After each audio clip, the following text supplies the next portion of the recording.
I don't know what my God is. I know, but I'm just saying, it's like believing in a higher power. I can't explain it. Yeah, no, you got it right. I mean, it's like I'm believing just in not. something, I'm but just it not. may, I'm like, not giving it an institution. it may not I'm be not the giving it same. a gender. I'm not giving it a set of narratives and things like that. Right. But I'm not saying that those narratives are wrong either. I'm not going there at all. At all. I'm just saying. I'm just saying that I don't know. By calling it a God, would that be giving it a gender? So no, I mean I feel like that's getting a little bit semantic with it. I agree that there might be some connection between cultures that are male dominated and cultures that are female dominated. There's very few of those, but they exist, and they do happen to pray to goddesses. So maybe that has something to do with that. But although they pray to goddesses, they also pray to like 330 million gods and goddesses. So it's like a pantheon, and it doesn't really fly. So I don't know. That one's kind of just word game and stuff. God can be reduced to a lump of coal. If we God's energy, God, what is God, right? So as long as we have to define what we're talking about. If it's a creative intelligence that created this world and everything in it. See, I'm already talking way too much about this. I didn't want to do this. So yeah, no, I think that's true. However, I will say that if the politics of school as it is today were different, which I hope one day it will be, I think that subjects like this should not be off the table. I don't think that anything should be privileged, and I think that since this is something we can't prove one way or the other, since it is an unfalsifiable proposition, that it should be open for discussion, and we should have fun talking about it, and people should not be offended. Exactly. That's what I tell my grandma. Because she believes in God in a lot, My whole family is very, very religious. Yeah, they have fun with it. Like I told her, cause she made me believe in God ever since I was little, and I was like, what right do you have to make me believe in God? I'm like, if I grew up in any other family that believed in something else and they made me grow up, I think the same way. Right. Like, oh, this is real because that's what I thought ever since I was little. Exactly. And for sure it's real. I know. I 100% agree with you. But that we have our God is the right one, and this is the only one, and when in fact all roads could lead to Rome. If anything, maybe everyone's worshiping the same person or the same thing, and just have a different story. Exactly. Or a different interpretation of the story. Perceived differently. Mm-hmm. Yeah. But it probably. That's where you're going with it. Yeah. I think that's. Yeah, I think it's pretty harsh to condemn 70% of the world to hell because they have not, they'll never meet your God. They'll never know your God. They're in sub-Saharan Africa and they'll never hear about your God. So they shouldn't go to hell for not believing in it, even if they believe in something else. I just feel like if there was one God, let's say there's 5 people on earth and they all seeing the same thing, but they perceived it different, and then religion just became off of there, Yeah, right. And then they all saw the same thing but differently, but so they changed it a little in their way. Because I feel like everyone's different, because everyone thinks different, and I had this theory that I thought when everyone's high, they have a different high. Because every time I explain when I'm high. You mean with other people? No, when you smoke, when you smoke, it's you're high, but since you're so different, you can't change the way you think, even though you want to act like everyone else. You can't change the way who you are, So I think when you're high, you automatically express yourself, but everyone expresses themselves differently. Yeah, because sure. They're just met differently. But the experience of euphoria in taking drugs is a pretty shared collective human experience. Yeah. We all have the same dopamine. We all have the same serotonin neurons. Yeah, I just think it's you feel it differently. Because I feel like when my brother explains it or when I explain it, it's completely different. And right. I just don't think everyone has the same kind of high. I feel like everyone has their own roller coaster. Okay, yeah, totally, dude. I think that, you express yourself very differently. And that's what makes you very cool, dude. I love to hang out with you outside of here when you graduate. So anyway, wow, why am I even allowing this conversation to happen? Well, I'll tell you why, because I think that school should be like this every once in a while at least. If I did design school, it would be like this, and hopefully maybe you guys would look forward to coming to class more than abhorring the idea of waking up every morning. But it feels, when I get this, I love this class in particular because I get super intellectually stimulated from you guys. You guys get me talking and thinking, and I'm learning. That's the thing is like it's the best way to learn. It is the best way to learn. Like the fact, like I told you before that like there's different epistemological paradigms. There's one that says truth is one that says truth is many. This is proof that truth is, if not unattainable, it's many, right? We are constructing our own versions of reality as we speak, right? That's from the bottom up, right? That's a powerful tool. It's a really like if you think about it, information in the 21st century is literally moving at the speed of light. It's not like it used to be. It's not translated by experts into encyclopedias from the top down. It's literally moving at the speed of light. Knowledge is a moving target. So to think that one person or one discipline had it right from the start and will always have it right is completely absurd. And also, if we're going to engage a meta or a pessimistic meta induction from the history of everything, then we already know that everything that we once scientifically thought was true has turned out to be false. And that's has been proven keep on happening.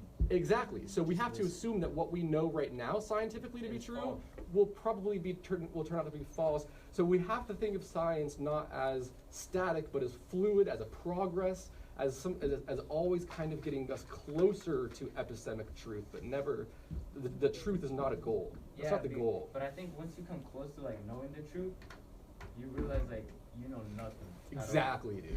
That's the more I learn, the more I know. I realize I don't know anything. It makes me like feel so happy sometimes because like I feel like I'm learning a lot, I'm reading a bunch of books. Yes. And then I don't know where something will hit me, and I'm like, the only thing I really know is that I know nothing. That means that that trips me out, but I like it. That's an incredible position to take in life, man. You are open-minded. That means what's so good about that? If you meet closed-minded people who are intractable, stubborn, intransigent, won't change their position on something if met with better evidence, that's the kind of person who lives a life that is, in my opinion, boring. Not just boring. When you live like you just described, everything's a sign, dude. Nothing can be taken for granted. Like it's an amazing way to live, and it's what the Germans would call Schilderwald. Like a world of infinite signs and infinite possibilities, and every day is a new possibility, right? Yeah. So, like, do you ever feel like you see something that is said to be one thing, but you 150% believe like it's how do I explain it? Do you think that the government? Do you think we're being lied to?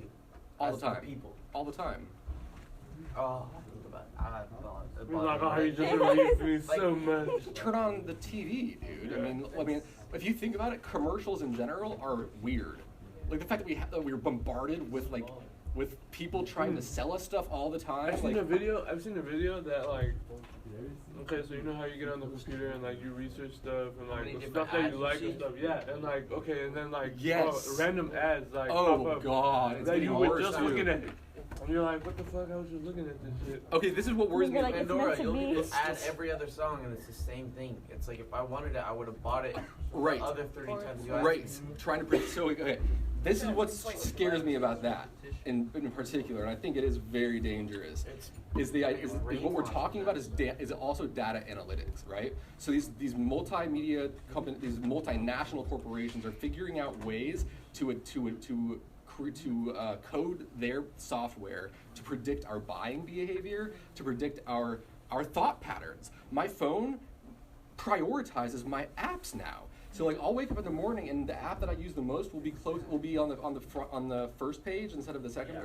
And I'll get in my car and it says you've got 10 minutes, traffic is clear. It assumes that I'm getting in my car at a certain time of day and driving to work. It assumes that at 3 o'clock I'll be driving back home, and it tells me at 3 o'clock that Let's watch Snowden. It'll give me a traffic update, right? Now think about this. Every time you engage your phone, every time that you engage a social media app on your phone, and you are trying to elicit information or get information from it, you are at the same time giving it all of your information. And that information is being compiled. It's not just being defenestrated. It's not being just dismantled or treated as dross. They're doing something with it. They just haven't figured out what to do with it. In the future, can you not imagine a time in the near future where they take this data, all this data about everybody, and figure out another way, just one more way in which to oppress us? They're using this data as a system to oppress some people. This person, their digital profile is sufficient. They're adequate. This person is not adequate. They're less than, just from data alone. That's a scary thought. Yes, sorry. Yeah. We should just watch Snowden. Yeah, we should. We should. So yeah, I mean, one thing I know for sure is that if you look, I mean, from the history of mankind, and April, you're next, is that we will always find ways to oppress one another, or to make one subspecies or genre or whatever less than the rest. And yeah. You know what I find super cool? Yeah. Is that there's this one time, or like many times, I go on the internet, Google, and look up for like 60-inch TV. I don't know where I'm on Facebook, and it's like 50-inch TV Best Buy, and it gives you like all these ideas. Right, because you were just searching for it, right? That's cool, but it's also scary. That's the point. Like, it's predicting your behavior, right? It's not. So not only are you you're not thinking for yourself anymore, really, right? You are being told what to buy, and when in fact, so when you go to the store and buy that 50-inch TV, that thought could have been implanted in you a long time ago from a computer, you know. And the other problem with it is that when we have lost the ability, and we're slowly losing the ability in a profound way to distinguish between real news and fake news, as we know, and what's an advertisement and what's an actual like thing, like an actual news article. Most news articles are just op-ed advertisements, you know, like a Geico ad hidden into like a story or something. It's really scary, dude. Advertisements are taking over. Like, they're literally taking over, and we can't let that happen. We got to fight against that. Especially with kids. It was like kids are just hit in the face with ads. Exactly, and you're so malleable. And then they always feel they want more, and they want more, and they want more, and like. Yep. There's a whole psychology behind it. I mean, that literally, like, you can major in advertising psychology. Oh yeah, like when you're gonna check out and like the candy's right next to the cash register. That's for a reason. Colors, like red is a power color, yeah. You know, things of that nature. Yeah, it's everything. Oh, you saw this on hell yeah, I'm getting that. Yeah, what was the South Park? It was all about ads, wasn't it? Yeah. What did they do again? I can't remember. South Park speaking some truth. They made the little kid with pieces Right. and he kicked her out of the school, but she was really an ad. She was an advertisement. It went off that movie Ex Machina. Yes. Oh, that was a good. Yes, that's right. Can we watch? Oh my God, was that good? South Park those guys are like. Say what you will about South Park. We're about to do South Park sociology. Do it. I know we are. I mean, I've got a whole South Park unit. If you haven't seen it on the website, it's there. It's and so. They talk about real things. They are some of the most shrewd and astute political and social commentators in the world. I'm telling you, they have their finger on the pulse of pop culture, of society, of social trends, and not only that, but they work so fast. They produce how long does it take them to produce a show? Like a week? 6 days. Do you know how crazy that is in terms of in the animation world? Like, it takes like every other animator like literally 6 or a couple of years, right, to produce a season. 3 years to produce a season. They do it in like a matter of weeks, and that's why they come out with shows that are literally on things that happened like last night or the day before. It's unbelievable. What about The Simpsons? The Simpsons is they're not as fast. They don't have that talent, but they are predict the longest, stuff supposedly. They're the longest surviving show. But like how they predicted Trump winning, or I think that's. I don't think that's a prediction. I just think that they yeah, it's politics. They've been around long enough, so they are able to. They're more prescient. They have the ability to foresee. They don't predict history like Nostradamus. They can I guess predict trends, but it's more scientific. Like they just understand how things work and what is probability. What about Family Guy? Do you think that? But it's crazy. Family Guy, I like Seth MacFarlane. I like him as a person. I think he's got pretty cool politics, but I think the humor is not nearly as sophisticated. Not nearly as sophisticated. It's not. Because if it really what Family Guy is a bunch of flashbacks. I think that he's literally like a MacFarlane is a genius. Yeah, there's no doubt about it. He's a genius. But Family Guy, the actual genre or trajectory of their humor, all of their humor is based on arbitrary events that flash back to create a joke, right? Like that's like the time that I was with my wife and we did this, and it's like that's not as creative. It's not as complex or involute of a narrative as like South Park, where everything comes together in the end, or like Seinfeld. Sorry, you guys don't like Seinfeld, but Seinfeld's amazing. I think everything's amazing.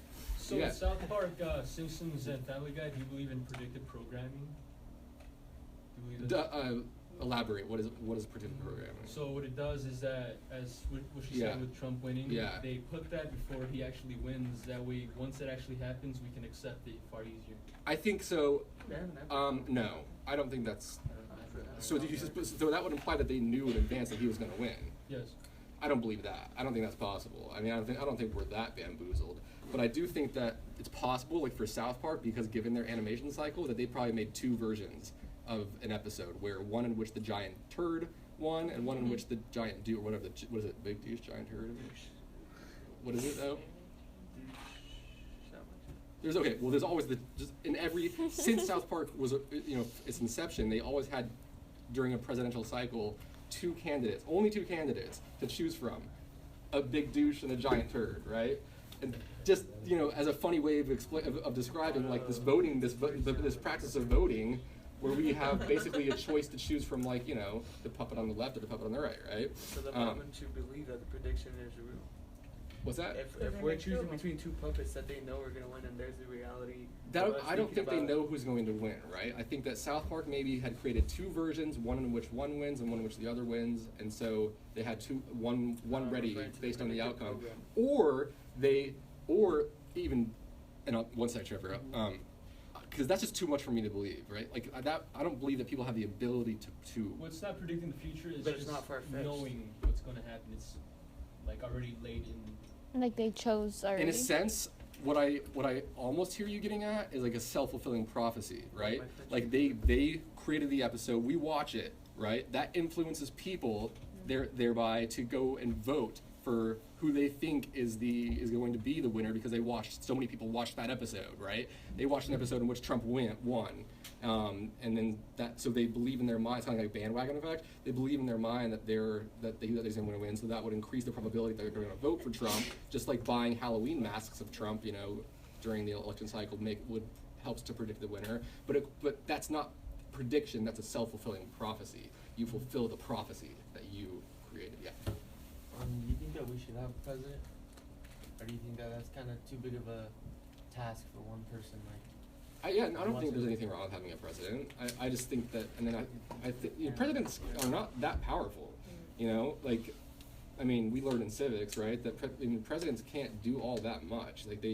Congress is the most powerful branch of government. I mean, the legislative branch, the ones that make the law, those guys are really powerful. But the president, he's becoming more and more powerful because this idea of executive order, executive agreement, and executive privilege have been expanded so much that he's becoming like an imperial president, and that's a problem. But the constitutional president, as imagined by James Madison, who I think is a visionary genius that we'll probably never see again the likes of, I think that idea is perfect. It's great. I think it's a great idea, but it's been taken too far, dude. Yeah, he's been given too much power. I mean, he should not be able to make law. The president is not supposed to make law, right? make law? Yeah, the only Congress can make law. But now with this executive order thing going, like, running amok and getting out of control, presidents like Donald Trump, he signed 65 executive orders now in his first 45 days? When you sign an executive order, it's the same thing as making law. He's basically bypassing Congress, bypassing the entire legislative process, and creating policy without their say. That's unconstitutional. It's a direct and flagrant violation of checks and balances, you know? Yeah. So do you think that's an advertisement or no? You think that's for real, or you think there's someone behind it? I'm not sure I get it. Like, you think like the government and all this, and it's like, sometimes I think about it, it's like everyone says, oh, we're getting lied to, all this bull, but like, what if like they want you to think that? Like, the actual government is the advertisement. Okay, so I didn't mean, when asked that question, I didn't think that the government's lying to us. I don't think that they're that smart, honestly. I don't give them that much credit. And the whole 9/11 thing with George Bush, trust me, he's definitely not that smart. He could not have pulled that off. And so, I mean, George Bush, you know, I'm just saying, like, that's just giving him too much credit. Advertisers are very smart. They know what they're doing. They are practicing science. I mean, this is replicable, peer-reviewed, scholarly stuff that they're doing. That's they're lying to us in a calculated way, and we're definitely being lied to by the corporations. But what we're seeing in the postmodern age right now is, for the first time in history, the fusion of corporate and political power. Corporations and politicians are becoming one and the same. They're in bed together, they sleep, they make decisions together, and they influence one another, and they mutually implicate one another. That's dangerous, dude. That's really dangerous. And so if you can accept that proposition, then we can give the credit to the advertisers, not the government. No, but I'm saying, like, you don't think there's like someone else besides the No, government? no. Like, the government's the face or the mask? What if it's all There's a farce? corporations. Yeah. What's that? What if it's all a farce, like George Bush acting like a child in front of everyone? Acting like a what? I'm sorry? Acting like a what? Like a child in front of everyone? If he was just joking around? Yes. Like if he played stupid to pull off that. Dude, that'd be awesome. I mean, we proposed this idea, and not awesome. I'm just saying it'd be really funny. Like, if I don't think that's the case. But I just know too much about his history, and, like, you know, like, there's some things about being a fatuous dullard that you just can't fake. Like some decisions that he's made in his personal life, and, you know what. Anyway, also, I have a really good eye for people with absolutely no anxiety, that are, like, bereft of anxiety. And George Bush was one of those people, and those people are usually very foolish. They don't worry about things, you know. They can acquit themselves honorably by serving soup to some homeless people and sending them on their way, and then creating policy that ruins their lives, that kind of thing, you know. I feel like I'm never doing enough. I'm riddled with anxiety all the time, and I think that is inextricably linked and implicated by intelligence, right? George Bush didn't have that, and I could see that. I'm sorry if you like George Bush. I didn't. So I probably shouldn't be talking about that, but he's not the president anymore, so 1 second.